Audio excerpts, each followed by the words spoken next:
Before we jump into the boxing, I'm just going to let all our fans know, if you could do us a massive favor and turn on notifications. If you click on this video, you'll see on the right hand side there's like a bell icon.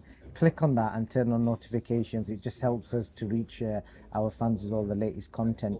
And also what I want to do from the next episode onwards is let the fans ask questions as well. So I want to do like a section where the fans ask questions. And the last thing I want to speak about is the Latino fight night. You know, I literally got back from there 24 hours ago. I'm going to say the highlight of the week for me was speaking Oscar de la Hoya's outfit. No, even better than that. Bernard Hopkins, I bumped into him. I never met him before. Introduced, you know, said Boxing King Media, and he was like, Boxing King Media? And he pulled me aside. He goes, I absolutely love your content. He just went off on a tangent saying, I watch your interviews, you ask great stuff, and quality of work, the Instagram stuff. He loved the stuff I did with Usyk, this podcast, the Batavia stuff I did recently. So yeah, that was quite a humbling experience, Bernard Hopkins saying that. He's a very knowledgeable guy. We're trying to get him over here to do some talks and around the country, and he actually doesn't realise how that people know him over here. He said, "These biggest fan bases, yeah." Yeah, did he know me in the UK? I went, Bernard, you kill it, man. I told him this as well. Yeah. I don't know what it is, but yeah, I think he's quite content with how he lives his life. But gave me his mobile number and everything. I would literally just speechless from the whole experience. A nice guy. Yes. I've got something amazing coming out with him, but I'm not going to announce it just yet. But yeah, that was quite. And COTTO. Has he still got all those car washes? I don't know. I didn't ask him about that. Right. Spoke about prison and stuff like that. Yeah. But COTTO's another fan of our content. Got some great stuff with him, and yeah, so that was the best part of the week for me. And then obviously the fight night, Chris Billam-Smith, Jose Ramirez. In the build-up, we had some back and forth between Shane McGuigan and Malik Scott. Basically, Malik Scott initially said something about CBS being the fight. He said it was a complete mismatch skills-wise. Shane took that to heart, and obviously Shane made some comments about Malik, you know, say why is he still in the job after what he did with Wilder. Then Malik came back and called Shane a prick, and he said his attitude was like a chick. Because the way he reacted, and then he was calling him cocky and all that kind of stuff. So a bit of back and forth between them two. I'll start with you, Johnny. How did you see the fight kind of moving? And just for context as well, I don't know if you know, but CBS in round 4 cracked a rib, broke his hand, I think, the round after, and then he got that cut. Well, I boxed with a broken rib before, so no excuse, still won. I think I was frustrated. I suppose the only crime you can't get done for, which is envious, and because I thought you're an opportunity to unify a couple of belts, and Ramirez was it a unification fight? Yeah. Was it? And Ramirez is your softest touch there. I'm quite sure Ramirez thought the same about Chris Billam-Smith in regards to, and I looked, I thought this guy's so beatable, and Chris had the beating of him, and he showed that in the first round when he put it on him. I thought yes, and then he just switched tactics and let Ramirez get into a rhythm, the pickpocketing, tipping and tapping around him and putting him on the back foot. I thought, what are you doing? To the point where he was he spent more time trying to hold him off than hit him. More time trying to follow him around the ring. And I just was frustrated because I thought, Chris, you had a chance to do something that not many Brits have done, which is unify title. But you know, and I said it on the night, I think Chris gets hit far too much as a fighter, far too much. And you're right, he lost clearly. I think Ramirez, not a bad fighter, but I look at him, I think, you are so beatable, it's untrue. Dom, I want to start with the trainer back and forward. So, you know, you as a trainer, you've had experiences like that. So that back and forward in the build-up, would that kind of affected your mindset, your tactics at all? Never affected mine, because it's a game, innit? And, you know, I always remember my little incident with Dominic, and, you know, I purely wound him up because the press conference... He loves you, by the way. Yeah, listen. Every time I see him, he's like, just tell Dom. I think people think it's like, you know, getting personal over two kids fighting. It's not me fighting. And I'm not going to have a fight with a coach. Like I said, we both make, listen, it'd only take for him to fall on me and I'm done, aren't I? But it's like, it's not about, you know, whether the coaches can fight each other. It's down to the boxers. And even when you're coaching somebody, it's how that boxer takes that and then puts it against the opponent. So, you know, Malik Scott getting involved. I mean, listen, I'm not a massive fan of the McGuigans, but I don't mind Shane McGuigan. It's like he's doing his job. It's like, you know, there's him and a few other trainers that are a lot younger than me, and they're coming through doing their thing. And where they are, I've already been. I remember Shane McGuigan getting into a taxi with me one time at Manchester, and at the time he was training Okolie, and I think he might have been Josh Taylor. yeah, I'm saying, but he'd been training Okolie, and Josh Taylor had left, and he said, Dominic, you know, like fighters have left you, you're like Nazim, Hamid, Kelbrook. And I went, listen, Shane, I says, look, I says, the worst thing about it, I says, when you get past it is that, you know, you put a lot of time into it. I says, but the worst thing is that you built them up and going to this position, and then you're going to get your money for the work you've done, and then somebody comes in and nicks them off and you don't get that payday, because you'll find that's the worst thing about it. Forget about the personal stuff, because fighters are a certain way.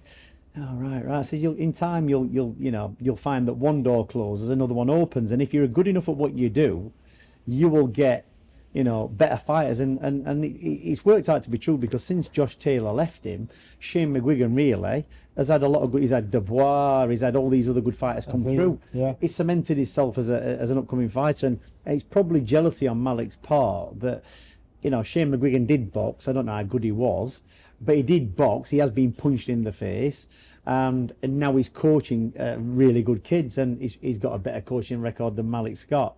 And realistically, you know, it seemed like Malik Scott's, whether it's a mismatch or not, if it's a mismatch, he should be glad it's a mismatch, because it's going to be an easy win for his man. So, you know, realistically, he probably shouldn't have gone down that route. In Malik's defence, he said he's only been coaching for 3 years. Yeah, and I think Malik was probably trying to be the hype man. That's what a lot of Americans do. Like, they want someone to just throw a grenade in and just create drama. He's probably trying to create that. I think with a lot of American trainers, I don't mean the old school good ones. I'm talking about these young ones coming through.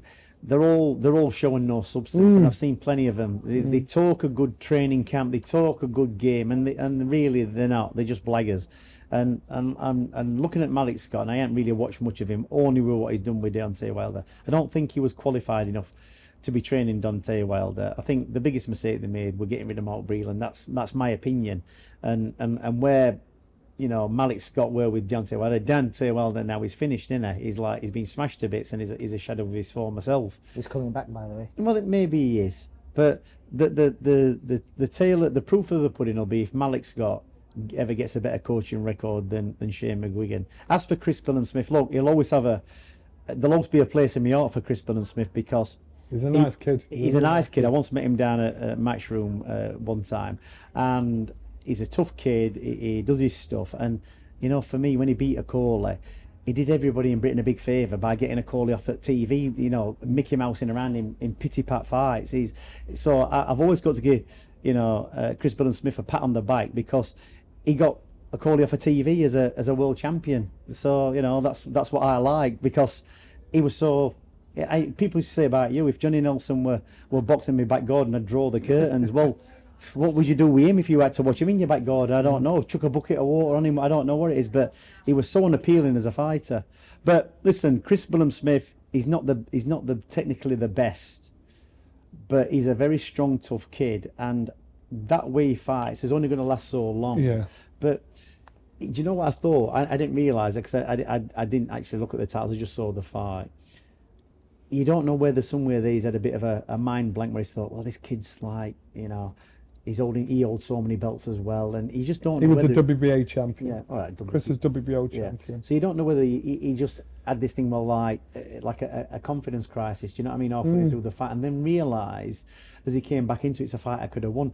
But the kid just pit-patted his way through, and he old manned Chris Billam-Smith out of the fight, which is something you get with experience. And I think, you know, Chris Billam-Smith has got to sit back. I don't think his technique or his style fighting that southpaw was particularly good, because for a lot of the fight he was moving the wrong way. He was always moving on. The first round it was good. Yeah, but I'm just saying in the rounds that mattered after the first 4 rounds. I always say you can always decide tell how a fight's going to go after the first 4 rounds. And the first 4 rounds looked good, and then he kind of it looked like he switched off for whatever reason, whether it was a rib shot, his hand, or whatever, and it set him about. But he was moving a lot of the time onto Ramirez's backhand. He was walking into the backhand. And as a southpaw, when you're fighting a southpaw, you've got to be moving to your left. You've got to be taking advantage of the angles, throwing the shots. And he kind of let the southpaw awkwardness of Ramirez beat him.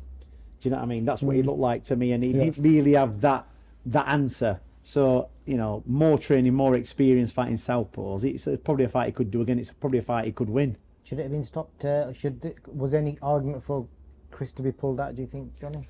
Well, you know what, you look at it, how he's fought, and at times he's always had that TNT. He's always got that punch, that one shot that might pull him through.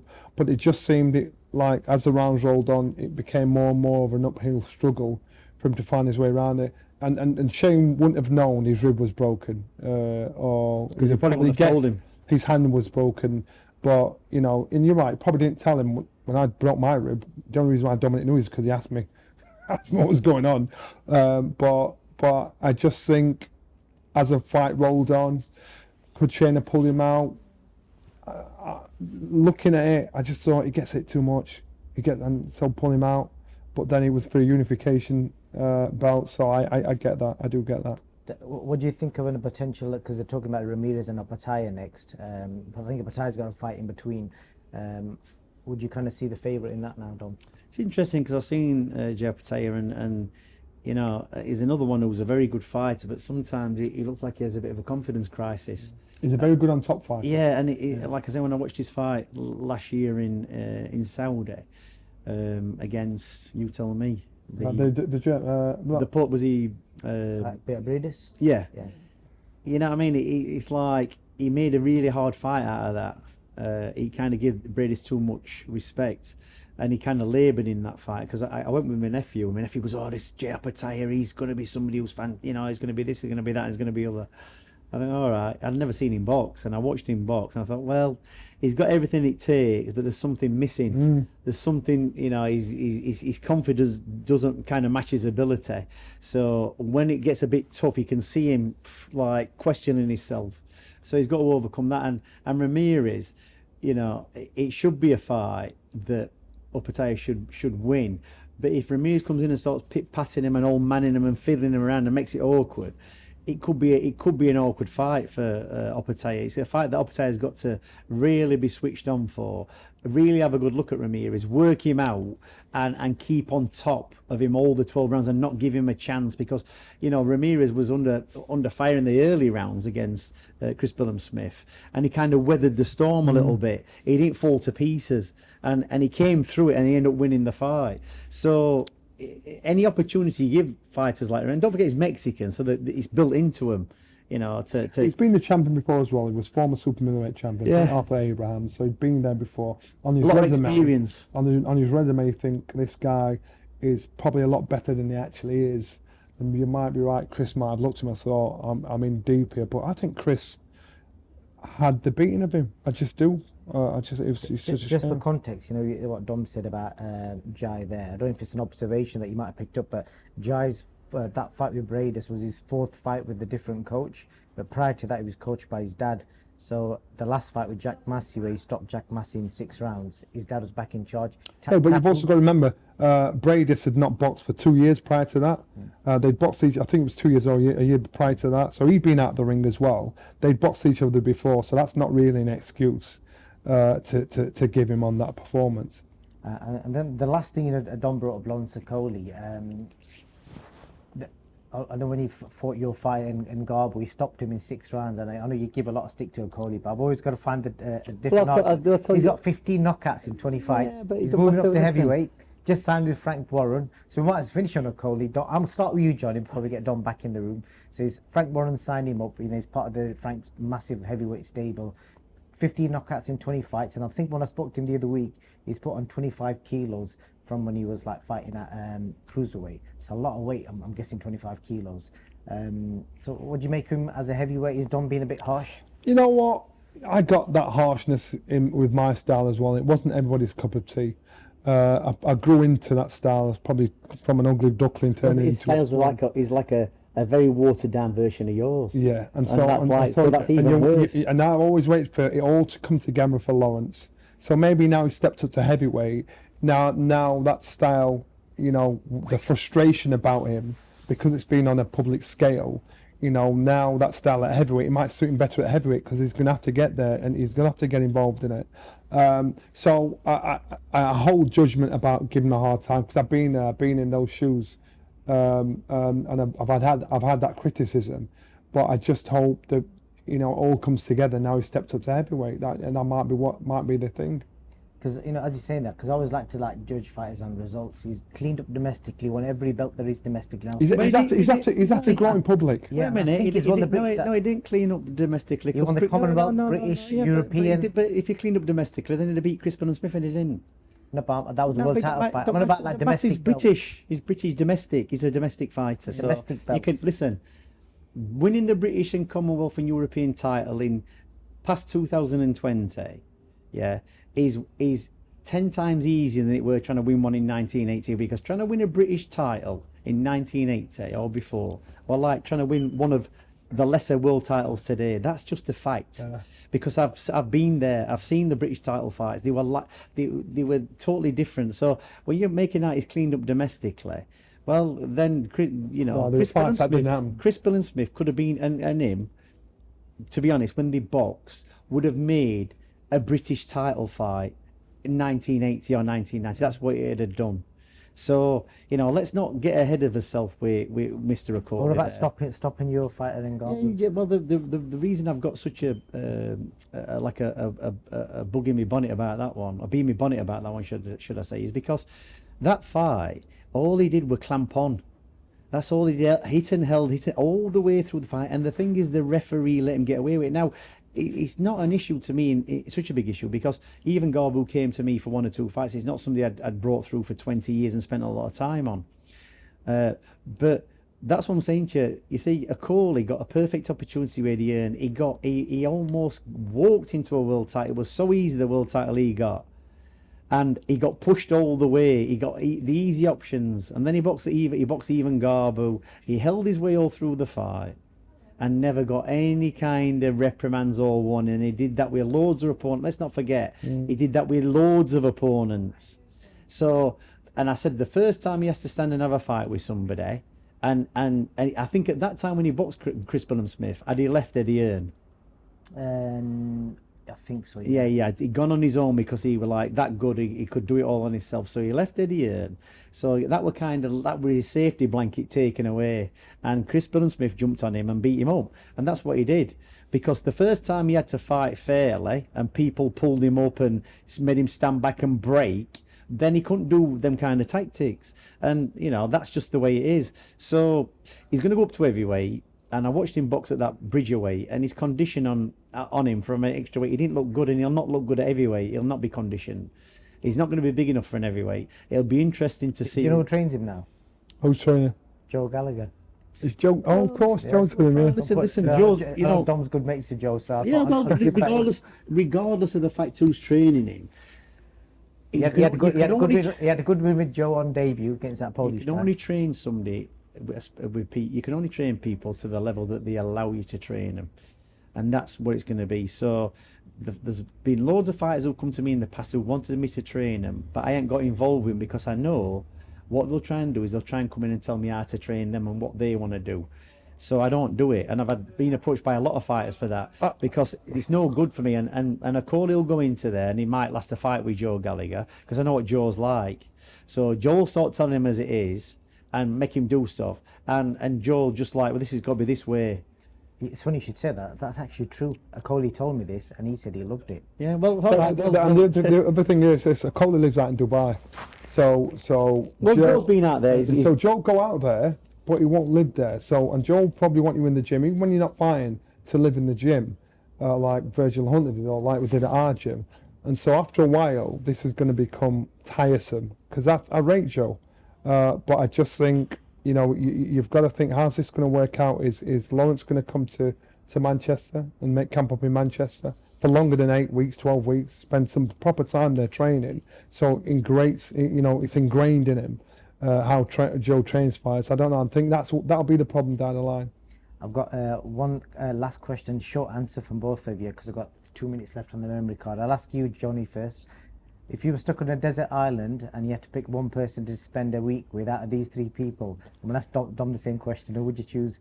Okolie, Tony Bellew, or Chris Eubank Jr.?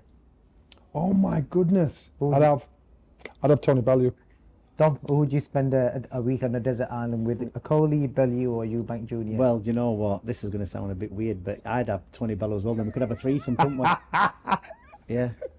Because for me, Tony is the most We'll end up killing you first. he's the most outspoken, he's the biggest, he's the most capable. You know you're going to eat. Wait a minute, he's the most capable out of the three of being a boxer and can fight compared to the other two, in my opinion. He's a scouser, so he's probably got a lot of probably got a lot of crack about him. You know you're going to eat, man. You know you're going to eat. You know, yeah, that'd be the one. Lions, I'll say Tony, boom, get him. I'll do the cooking. I spoke to Joe Gallagher. I'm going to try and get Joe in on this at some point. I think we'll get some Okolie conversation spiced up a bit more. But yeah, appreciate your time. And yeah, have you got any last words, Johnny? That's going to be interesting when Tony sees Dominic saying something nice about him. It's not really nice. It's just how it is, and it's not. But I'm not particularly being nice. I'm just being honest, aren't I? So, you know, people think I've got an agenda with Tony Bello. I ain't.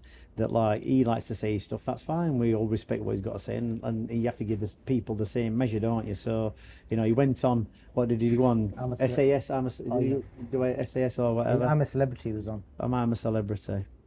So he's done a few of them, and he's doing all right. I don't think the extra weight suits him with that Movember tash. He looks a bit, don't look right on him.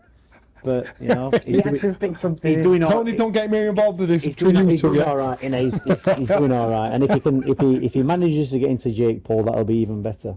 Right, great. Thank you for your time. That was an entertaining one. Thank you.